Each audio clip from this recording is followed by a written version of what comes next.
Agnostic. Agnostic agnostic के meaning को ध्यान से समझिएगा। एग्नोस्टिक का अर्थ होता है अज्ञेयवादी। अज्ञेयवादी का अर्थ हुआ जो ये कहता है कि मुझे कुछ नहीं पता या मुझे कुछ नहीं आता, उसको कहते हैं अज्ञेयवादी।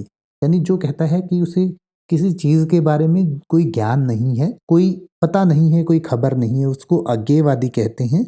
संशयवादी संशयवादी उसको कहते हैं जिसको हर चीज़ में संशय रहता है, यानी कि वो किसी चीज़ पर स्पष्ट नहीं है। वो ना तो ये कहता है ये चीज़ ऐसे है, या वो ये भी नहीं कहता कि ये चीज़ ऐसे नहीं है। इसके अलावा अनीश्वरवादी अनीश्वरवादी उसको कहते हैं जो ईश्वरवाद में विश्वास नहीं करता है। और आपने एक शब्द काफ़ी सुना होगा, आस्तिक यानी ईश्वरवादी और नास्तिक यानी जो ईश्वर को नहीं मानता।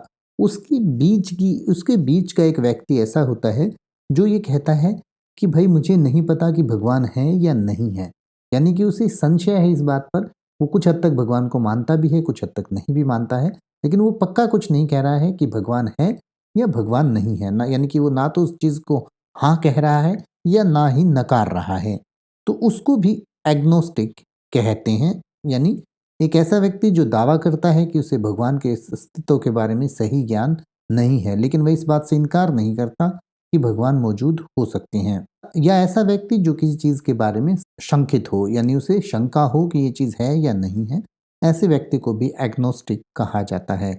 इसके साथ आपको आस्तिक और नास्तिक को भी समझने की ज़रूरत है।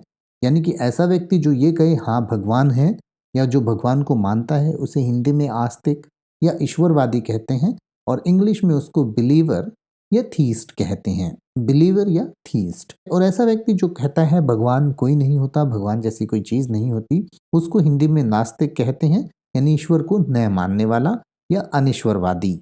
इसको इंग्लिश में अथीस्ट, डिसबिलीवर या नॉन बिलीवर कहा जाता है। चैनल पर और भी वीडियोस हैं जिन्हें आप जाके देख सकते हैं। लाइक, शेयर और सब्सक्राइब करना बिल्कुल मत भूलिएगा।